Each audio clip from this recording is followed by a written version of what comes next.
Hola a todos, espero que estén bien.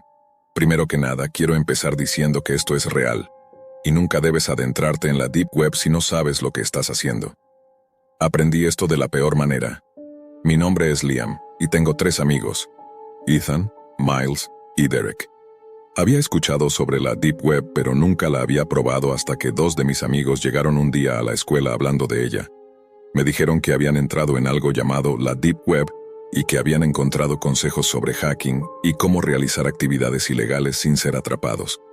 Esto me llamó la atención, y naturalmente les pregunté más detalles y cómo funcionaba. Me respondieron diciéndome que la web que todos conocemos es solo el 3% de Internet, y que el resto se accede a través de algo llamado Tor. Llámame por Skype más tarde hoy y lo configuramos, me dijeron. Obviamente acepté, pensando en las cosas que podría haber allí, como cómo hacer metanfetaminas o destilar licor casero, pero solo por curiosidad, no porque planeaba hacerlo realmente. Más tarde ese día, cuando llegué a casa desde la escuela, me conecté de inmediato. Fue entonces cuando me hablaron de Tor y me ayudaron a instalarlo. Me dijeron que no necesitaba una VPN, ya que Tor ocultaba mi IP por mí. Me mencionaron la Hidden Wiki y otras cosas más, pero luego tuvieron que irse. Vi todos esos enlaces y no sabía por dónde empezar. Recuerdo que me advirtieron que no profundizara demasiado, pero no les presté atención. Pensé que, como no podían rastrearme, seguiría adelante. Continué navegando y haciendo clic en enlaces de foros y otras páginas, hasta que llegué a un sitio web que parecía algo que habría hecho cuando tenía 11 años, con HTML básico. Sabía algunas cosas de hacking, así que intenté entrar. Noté un enlace extraño en el código fuente y lo abrí. Pedía una contraseña para acceder. Volví al código fuente y vi una contraseña encriptada en binario. La descifré y la utilicé. Pero sinceramente, me arrepiento, porque en ese momento noté que mi computadora se congeló y apareció una ventana mostrando a un hombre. Al principio pensé que era un video hasta que noté que dijo mi nombre. Entonces, mi cámara se encendió. Pude verme junto a él. Luego procedió a tomar una captura de mi pantalla, hizo una búsqueda inversa y encontró dónde vivía. Me dijo mi dirección y añadió, «Cuídate», riéndose. Luego mi computadora se apagó y mi disco duro comenzó a humear. Todo mi equipo se dañó. Estaba aterrorizado. Esperé hasta el día siguiente, paranoico por lo que me rodeaba. Le conté a mis amigos lo que había sucedido, y se pusieron muy serios. Me dijeron, «Amigo, esa gente puede secuestrarte y venderte por más de $100,000 si tienen tu dirección. Podrían hacer eso o terminarías en una sala roja». Quedé atónito y pregunté, ¿qué es una sala roja?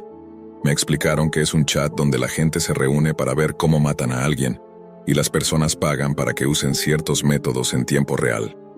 En ese momento, estaba aterrorizado solo de imaginarlo.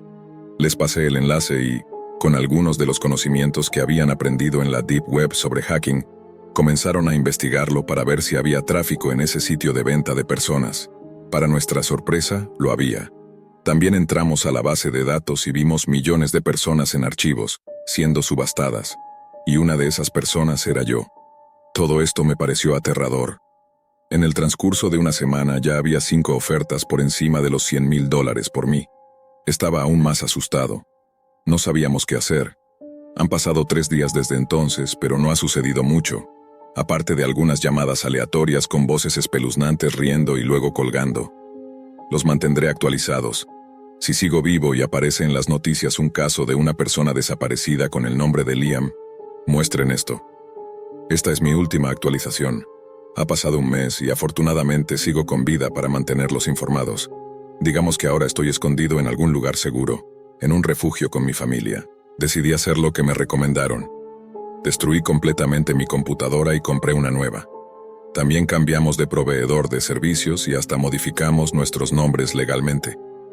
No sabemos si esto ha terminado, pero con el poco acceso a Internet que tengo aquí he descubierto que me han vendido a un hombre bajo el alias PeaceGaller12. No sé por qué ese nombre exactamente, pero es lo que aparece. Déjenme explicar mi entorno y lo que ocurrió mientras estuve ausente. Comencé a leer los comentarios. Algunos eran útiles mientras que otros simplemente desagradables. Encontré uno que me sugería contarle a mis padres para protegernos. Bueno, lo hice y no resultó del todo bien. Verán, Mis padres me daban total privacidad en línea y nunca revisaban nada en mi computadora, ya que respetaban mi espacio. Pero cuando les conté todo lo que había pasado, se asustaron muchísimo. Al principio, no me creyeron, hasta que vieron toda la información. No podíamos llamar a la policía, ya que les expliqué que era imposible rastrear a estas personas y que las autoridades no podrían hacer mucho. Mis padres, siendo como son, decidieron que teníamos que mudarnos temporalmente, así que lo hicimos. Encontramos una casa destartalada cerca del bosque, en un lugar remoto. Algo extraño, lo sé, pero era prácticamente la opción más segura. No compramos la casa a nuestro nombre, por supuesto. Además, decidimos cambiar nuestros nombres nuevamente después de que la situación se calmara. También cambiamos de proveedor de servicios, y yo obtuve una mejor VPN, supuestamente a prueba de espías. Pero, ¿de qué sirve una VPN así cuando los archivos que descargué sobre mi venta estaban infectados con spyware? Estas personas podían verme. Me di cuenta de esto cuando un día, al encender mi computadora, apareció otra ventana. Esta vez, vi un video mío en el refugio y un chat en vivo inundado de mensajes con mi ubicación GPS y toda mi nueva información. Esta vez no pude soportarlo más. Comencé a grabar la pantalla en secreto cuando de repente, el mismo hombre apareció y dijo: «Vendido por $250,000. Se rió y añadió: «Nos vemos pronto». Corrí de inmediato para contarles a mis padres lo que había ocurrido otra vez. Esta vez fuimos directamente a la comisaría. Antes de hablar con ellos, nos aseguramos de que la situación no llegara a los medios, ya que no queríamos que nuestra familia fuera el centro de atención. La policía, al principio, no fue de mucha ayuda y no nos creían, hasta que les mostré los documentos y el video. Reconocieron la voz distorsionada del hombre y llamaron a un número de teléfono al azar. No sé mucho más, excepto que ahora estamos en un búnker bajo protección, y hay 2 oficiales apostados en la puerta. Eso es donde estoy ahora, y desde donde les escribo todo esto. Intentaré mantenerlos informados mientras siga vivo. Siento no haber podido publicar antes. Nos vemos pronto. Espero. Hola, me llamo Edward, y la historia que les voy a relatar puede sonar increíble, y quizás se pregunten si algo así es posible. Pero les aseguro que, como alguien que lo vivió, no solo es real, sino que es mucho peor de lo que puedo describirles. Todo comenzó cuando era apenas un joven.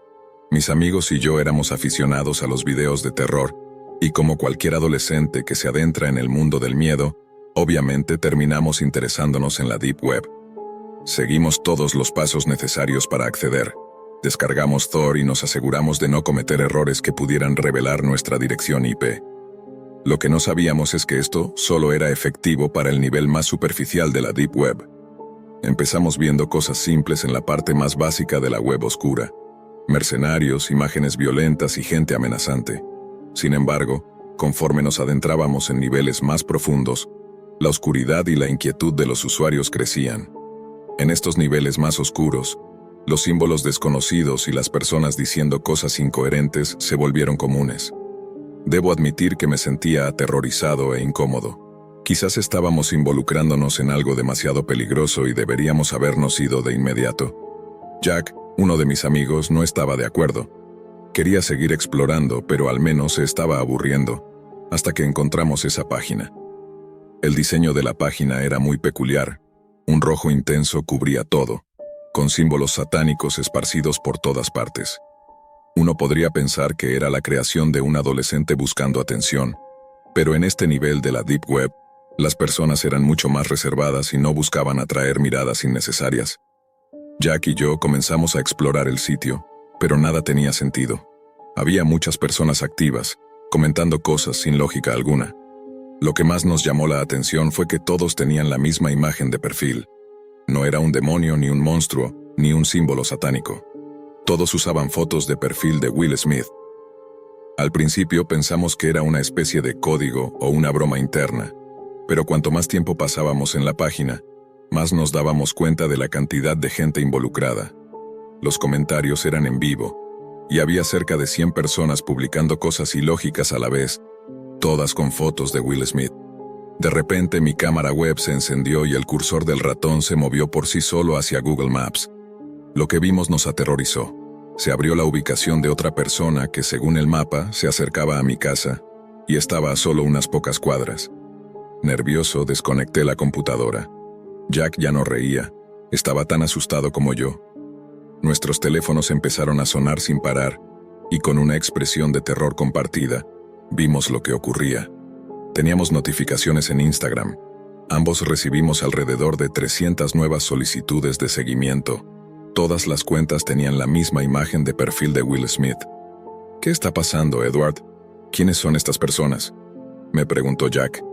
No lo sé, amigo, pero parece una secta.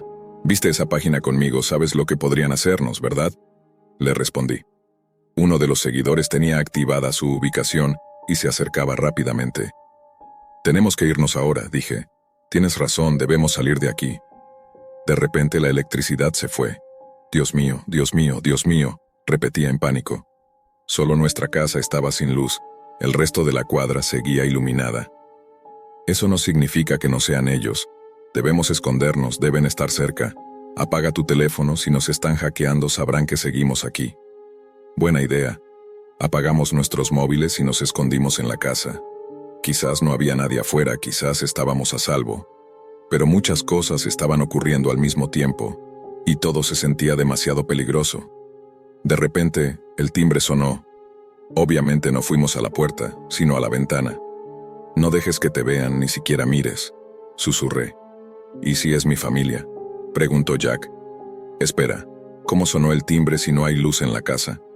Algo extraño estaba pasando. Sin pensar miré de todos modos y me arrepentí de inmediato. En cuanto levanté la cabeza, mis ojos se encontraron con los de un hombre cuya cara estaba pegada al vidrio. Llevaba una máscara de Will Smith. Detrás de él, docenas de personas llenaban mi jardín, todas con diferentes máscaras del actor. Esas personas estaban dibujando círculos extraños con tiza roja. Con un grito salté hacia atrás y encendí mi teléfono para llamar a la policía. Tan pronto como el móvil se encendió, alguien comenzó a golpear la puerta principal. Nerviosos, Jack y yo corrimos escaleras abajo y nos encerramos en la habitación de mis padres. Conteníamos el aliento mientras escuchábamos la puerta principal abrirse y pasos que resonaban en la casa. Los pasos se acercaron a las escaleras. Algunos pasaron justo frente a la habitación de mis padres.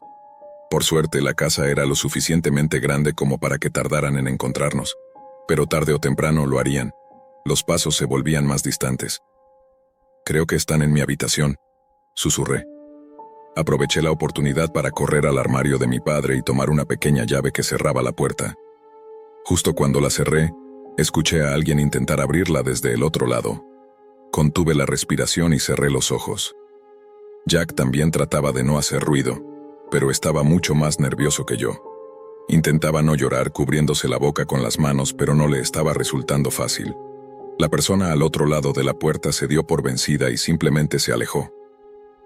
Está bien, no creo que sigan aquí, dijo Edward con un susurro tembloroso. Estoy seguro de que aún están en la casa esperándonos. ¿Qué deberíamos hacer? Aunque parecía una idea arriesgada, Edward continuó. Esto puede sonar peligroso, pero nuestra única opción es salir por la ventana de esta habitación y saltar al patio. ¿Estás loco? Podríamos rompernos un hueso, respondió Jack claramente nervioso. Vamos, Jack, ¿prefieres que esos lunáticos nos atrapen? Además, es solo un segundo, estaremos bien. Ambos se acercaron a la ventana, listos para escapar, pero algo los detuvo. En ese momento no se dieron cuenta, pero no estaban solos. Hay alguien aquí, susurró Jack aterrado, señalando hacia la oscuridad. Cuando Edward miró en la dirección que Jack indicaba, cayó al suelo del miedo. Una silueta oscura los observaba desde la esquina de la habitación. Era completamente negra, y no podían distinguir ningún detalle. Esa figura no era uno de los hombres enmascarados. Era mucho más alta, de unos 2 metros, imponente y robusta. El ambiente estaba tan oscuro que no podían ver el cuerpo completo de esa figura. Por un instante, Edward pensó que era solo un producto de su imaginación, pero lo que fuera que estaba allí era real. Algo lo delataba. Sus ojos brillaban en un rojo intenso, siguiéndolos con cada movimiento que hacían. De repente el lugar comenzó a llenarse de calor, como si estuvieran en un horno. Sentían la respiración de esa entidad, cada vez más cercana, mientras los ojos rojos se aproximaban a solo unos centímetros de ellos. Aunque estaba tan cerca, aún no podían ver bien su forma. En ese momento, Edward se dio cuenta de que no era porque las luces estaban apagadas, sino porque ese ser no tenía forma concreta.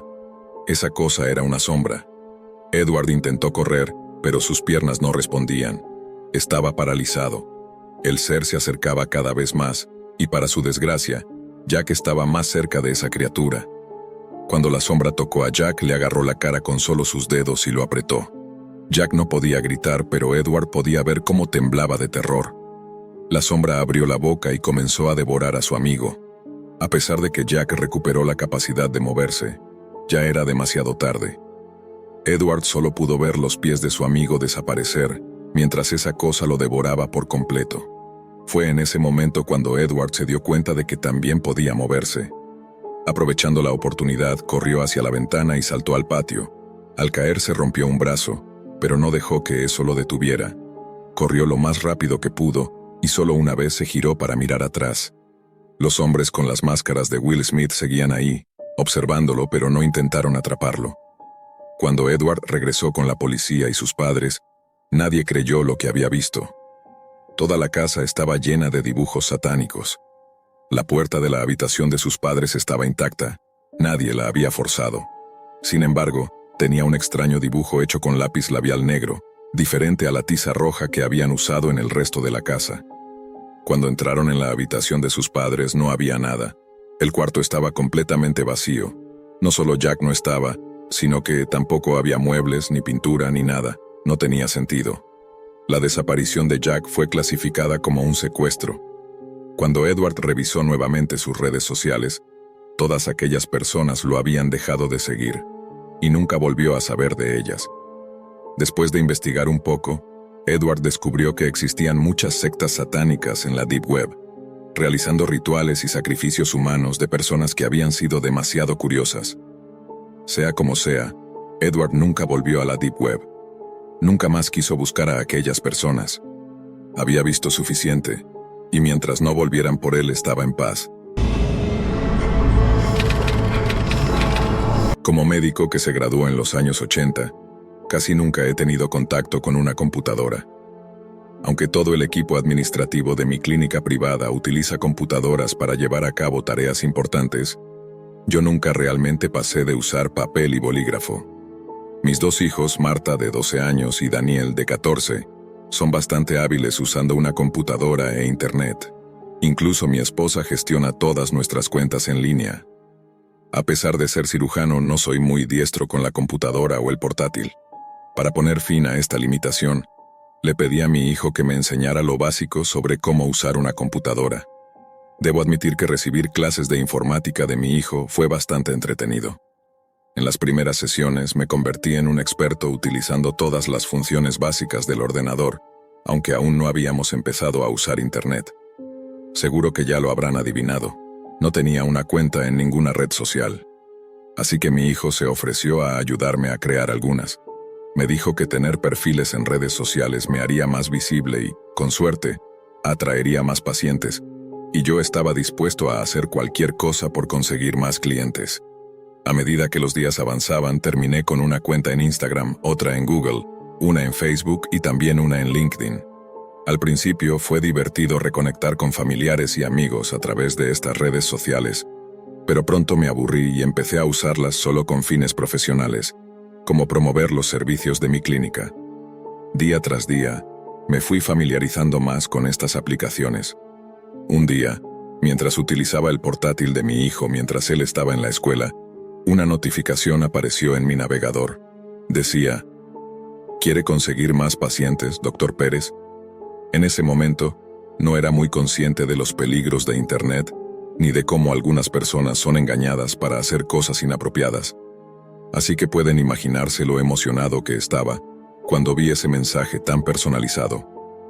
Hice clic en el enlace bajo la notificación, y el navegador me advirtió que ese sitio no era seguro, y que si seguía adelante, estaría entrando en la Deep Web.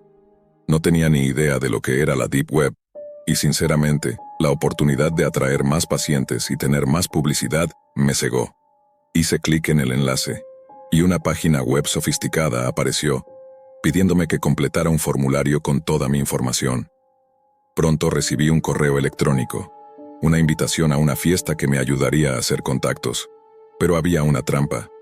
No podía llevar a nadie conmigo, lo que significaba que no podría invitar a mi esposa. Aunque, para ser honestos, a Clara le aburren mis conferencias médicas, así que esto me pareció una bendición disfrazada. La fiesta, o mejor dicho, la supuesta conferencia de networking, sería en una semana. Ya tenía listo mi mejor traje y muchas tarjetas de presentación en el bolsillo. Me alegraba haber creado cuentas en las redes sociales y haber aprendido a usar la computadora. De lo contrario, nunca habría tenido esta oportunidad. Llegué a la fiesta, pero no era nada especial. Solo una celebración de alto nivel con mucha comida y alcohol. Por un momento pensé que era una broma, que alguien había aprovechado mi falta de conocimientos digitales. Sin embargo, pronto algunas figuras prominentes de la ciudad hicieron su aparición y vi mi oportunidad de establecer contactos. La estaba pasando bien, disfrutando de la comida deliciosa y tomando una copa de vez en cuando de repente, la música se detuvo. Todo el mundo despejó la pista de baile. Hubo un silencio inquietante, uno que solo encuentras en los funerales. Unas 10 o 15 personas vestidas con túnicas negras y sombreros cónicos altos empezaron a caminar en fila, rodeando la pista de baile. Encontré esta parte de la fiesta bastante extraña, ya que ninguno de ellos mostraba sus rostros. Cada uno llevaba una máscara espeluznante, y cada una era más aterradora que la anterior. Por un momento, pensé en mi hija adolescente, que se habría horrorizado ante tal escena, especialmente con esas máscaras tan sombrías.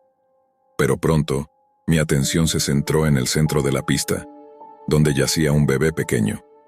Por mi experiencia, calculé que tenía unos meses de edad, quizá menos de un año.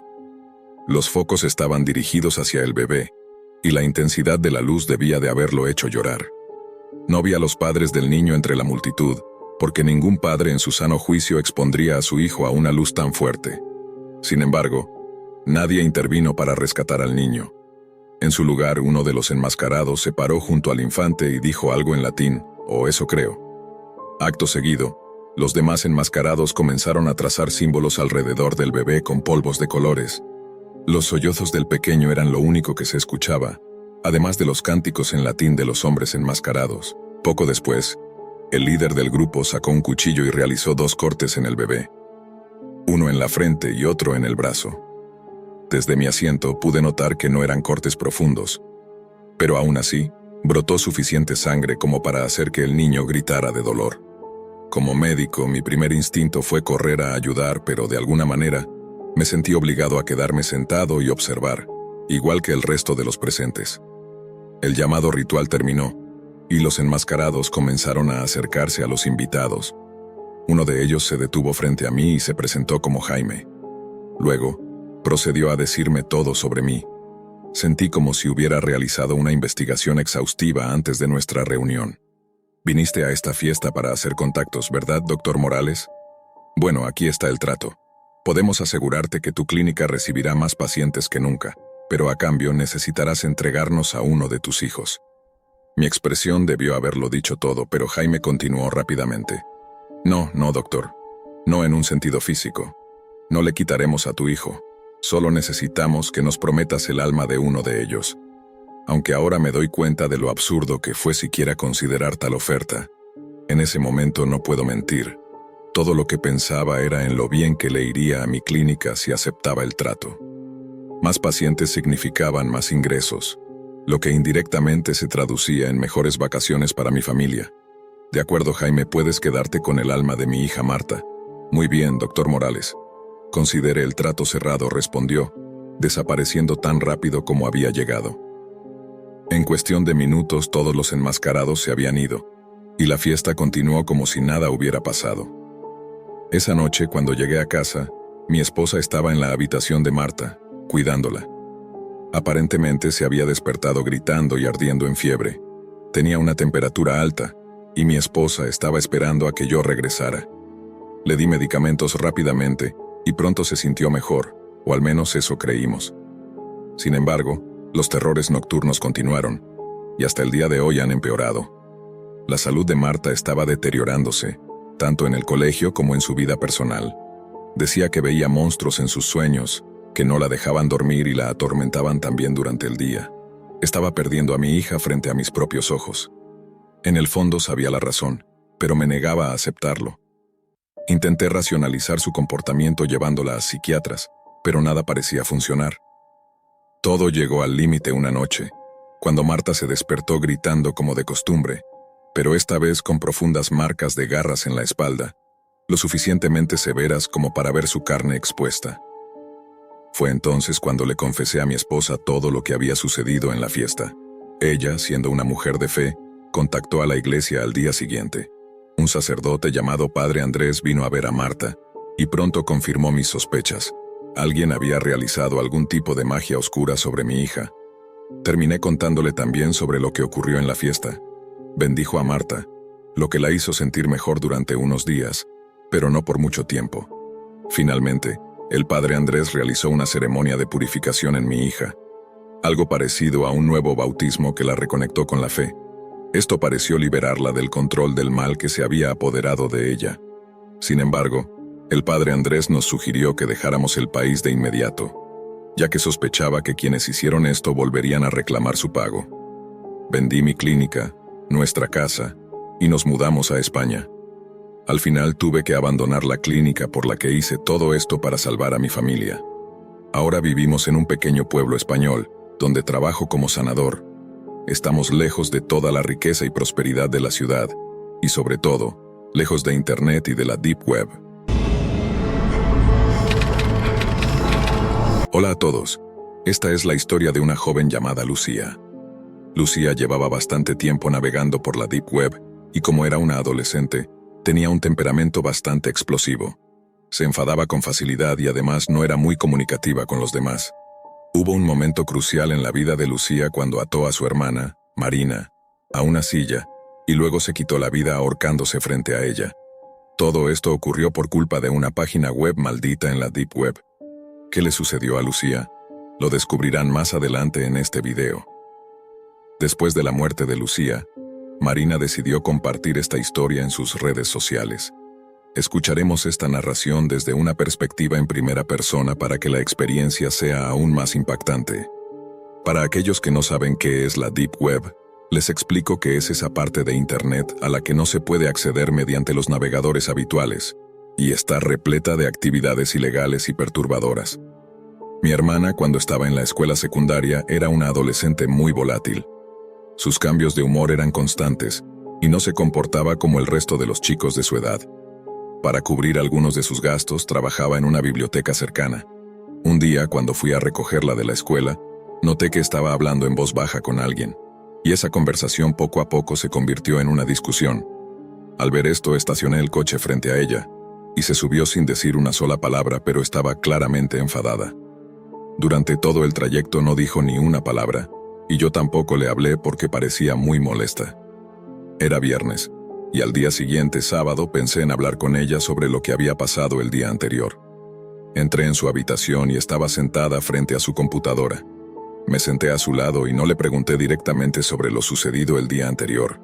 Traté de acercarme de manera más sutil, haciéndole preguntas al azar sobre sus metas y sus planes con amigos.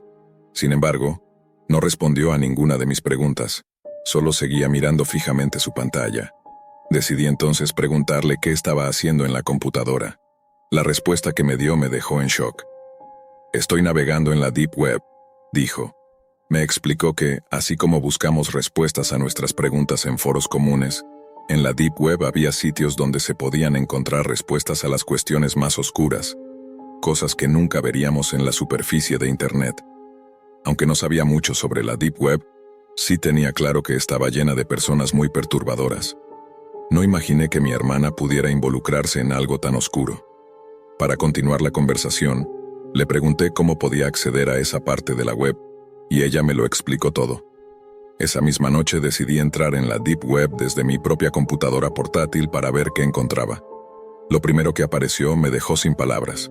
La primera pregunta que vi decía: «Acabo de matar a mi madre y no sé cómo deshacerme de su cuerpo».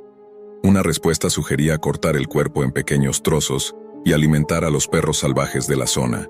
Si quedaban restos, recomendaba quemarlos con queroseno o gasolina. La persona que respondía mencionaba que había utilizado ese método para deshacerse del cuerpo de su esposo. Después de leer eso, cerré la computadora de inmediato y desconecté el internet. Esa noche pensé que Lucía ya estaría dormida, así que me fui a la cama, pero no podía dejar de pensar en por qué mi hermana estaba viendo cosas tan horribles. Decidí que al día siguiente hablaría con alguien sobre lo que estaba pasando. El domingo Lucía y yo fuimos juntas al mercado, y le conté todo lo que había visto en su habitación. Le dije que no debería visitar esas páginas web porque estaban llenas de personas muy perturbadas. Ella reaccionó de manera muy extraña, riéndose y diciéndome: «Ahora tú me vas a decir lo que puedo o no puedo hacer». Mi hermana nunca solía escuchar a nadie, y su respuesta me enfureció, pero decidí no decirle nada. Hoy, al contar esta historia, no puedo dejar de pensar que ojalá hubiera logrado convencerla ese día de que dejara de visitar esas páginas. Quizá todavía estaría con nosotros. El domingo por la noche, Lucía fue a la casa de una amiga para pasar la noche. Durante la cena, mi madre mencionó que Lucía parecía estar metida en algún problema y que la estábamos ignorando. Después de cenar, fui a la habitación de Lucía para limpiarla y hacer que se sintiera cómoda al regresar. Mientras ordenaba, encontré cosas muy extrañas debajo de su cama. Una cuerda larga, algunas velas quemadas y unos papeles chamuscados. Todo estaba dentro de una caja de madera. Traté de leer los papeles, pero no entendía nada. Corrí a hablar con mis padres y les conté lo que había encontrado. Al día siguiente fui a recoger a Lucía a la escuela, pero llegué temprano con la intención de encontrarme con el chico con quien había tenido una pelea. Finalmente lo encontré, y me explicó que habían terminado su relación. Me contó que Lucía había estado hablando sobre un ritual extraño que había encontrado en la Deep Web, y que quería que él lo realizara. Le dije a Lucía que sabía todo acerca de su comportamiento y que debía dejar de hacer esas cosas. Esa noche, mientras dormía en el sofá, me desperté en el peor momento de mi vida. Tenía las manos y los pies atados, y una cinta adhesiva cubría mi boca. Escuché pasos bajando las escaleras y supe que era Lucía. Cuando la vi no parecía la misma chica traviesa de siempre. Tenía dibujos extraños en su cuerpo hechos con un marcador negro, y sus ojos estaban rojos. Se acercó a mí, me quitó la cinta de la boca y empezó a reírse de mí. Estaba aterrorizada y le rogué que no me hiciera daño, diciéndole que nuestros padres me necesitaban. Ella me dijo que planeaba suicidarse, y que cuando sintiera que estaba a punto de morir, se soltaría la cuerda. Luego, con la misma cuerda que había escondido bajo su cama, la ató al ventilador de techo y se preparó para ahorcarse. Me aseguró que no iría a ninguna parte, y después pateó el taburete que estaba bajo sus pies. Intenté liberarme de las ataduras, pero no pude. Lucía comenzó a asfixiarse y su cuerpo se sacudía. Gritaba pidiendo ayuda, pero no había nadie que pudiera salvarla. Esa maldita página en la Deep Web me hizo perder a mi única hermana pequeña. Desperté con mis padres a mi lado. Mi madre se desmayó al ver a Lucía. Desde ese día nuestra familia nunca volvió a ser la misma. Nadie hablaba con nadie, y cada vez que alguien pasaba cerca del cuarto de la biblioteca, recordaba aquel incidente. Finalmente mi padre decidió que nos mudaríamos a una nueva casa. Así que, amigos, ¿qué les pareció esta historia? Dejen sus comentarios, y si son nuevos en el canal, por favor, suscríbanse. Seguiremos trayendo historias interesantes y misteriosas. Gracias. Es complicado para mí superar este evento, pero siento que debo liberarme y contárselo a alguien de una vez. Mi nombre es Leo, y quiero narrarles el relato más espeluznante y desgarrador de mi vida. Una historia que todavía me atormenta y que me ha dejado solo, intentando seguir adelante con mi nueva pareja, quien ha sido un pilar fundamental en estos momentos tan dolorosos. Vivo en una ciudad de California, un lugar que para mí solía estar asociado con sol, playas y felicidad.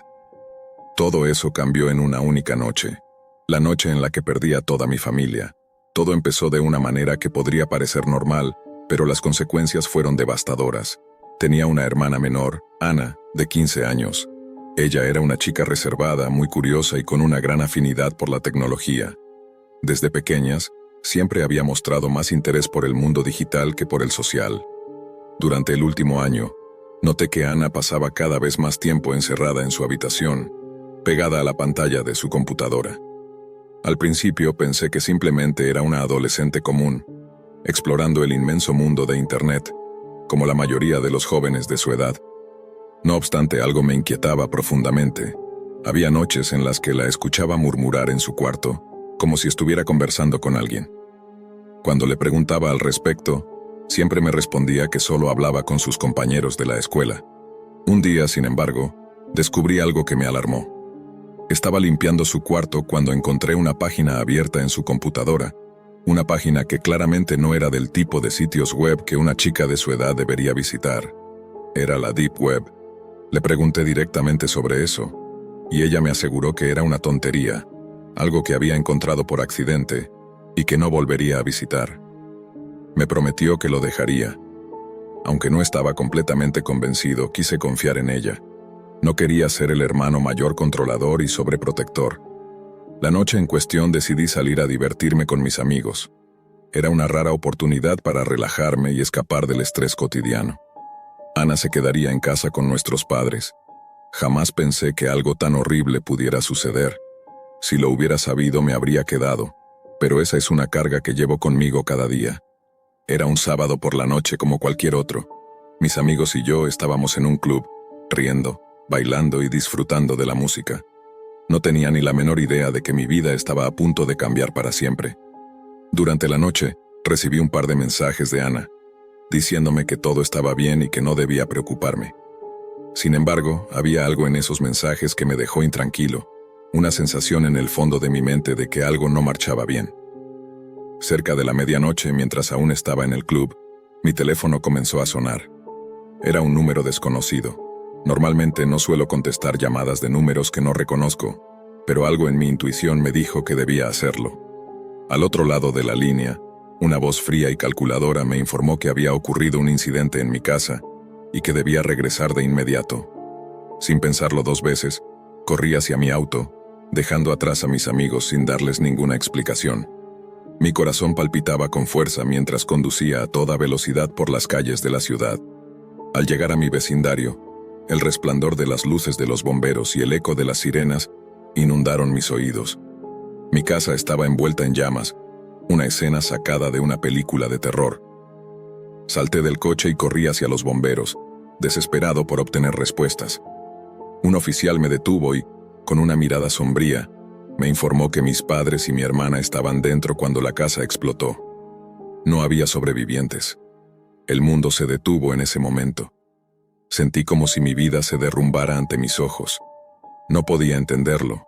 No podía aceptar que mi hermana, mi dulce y curiosa Ana, pudiera estar involucrada en algo tan terrible. Pero las investigaciones posteriores revelaron la cruda verdad. Ana había estado en una videollamada con unos hombres en la Deep Web. Ellos la habían manipulado, la habían convencido de hacer algo impensable. Según las autoridades, Ana encendió el gas de la cocina mientras continuaba conectada con esos hombres. Después de un rato, le pidieron que prendiera un fósforo. La casa explotó llevándose consigo a toda mi familia. Nunca pude comprender completamente los motivos detrás de todo esto. ¿Por qué alguien haría algo tan cruel? ¿Qué le dijeron a Ana para convencerla de hacer algo tan devastador? Me siento terriblemente culpable. Pienso que todo esto podría haberse evitado si no hubiera salido aquella noche, si hubiera prestado más atención a las señales, si hubiera sido un mejor hermano. El pensamiento de lo que Ana debió haber sufrido, de cómo esos monstruos la manipularon y utilizaron, me atormenta constantemente. La culpa es una carga insoportable que llevo cada día.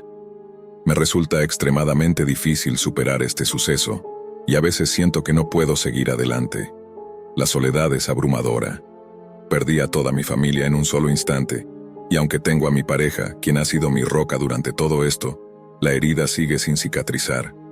Intento mantener una actitud positiva y seguir adelante. Sé que eso es lo que mis padres habrían querido para mí. Sé que Ana, mi hermana pequeña, jamás hubiera deseado que me rindiera. Cada día es una batalla, pero trato de encontrar pequeños momentos de alegría, de recordar los buenos tiempos y de honrar la memoria de mi familia de la mejor manera posible. Este es un camino largo y lleno de dolor, pero no estoy solo. Tengo a mi pareja, y juntos estamos construyendo una nueva vida. Es difícil, pero estoy decidido a no dejar que esta tragedia me destruya por completo. Gracias por escuchar mi historia. Compartirla me ha ayudado a aliviar un poco el peso que llevo, a sentir que no estoy solo en mi sufrimiento. Si hay algo que he aprendido de todo esto, es que debemos estar atentos a las señales, a los pequeños indicios de que algo no está bien. Y sobre todo, debemos estar presentes para nuestros seres queridos, porque nunca sabemos cuánto tiempo más tendremos con ellos. Con el apoyo de mi pareja y la esperanza de un futuro más brillante, seguiré avanzando. Esta es mi historia, y aunque está marcada por el dolor y la pérdida, también es una historia de esperanza y resiliencia.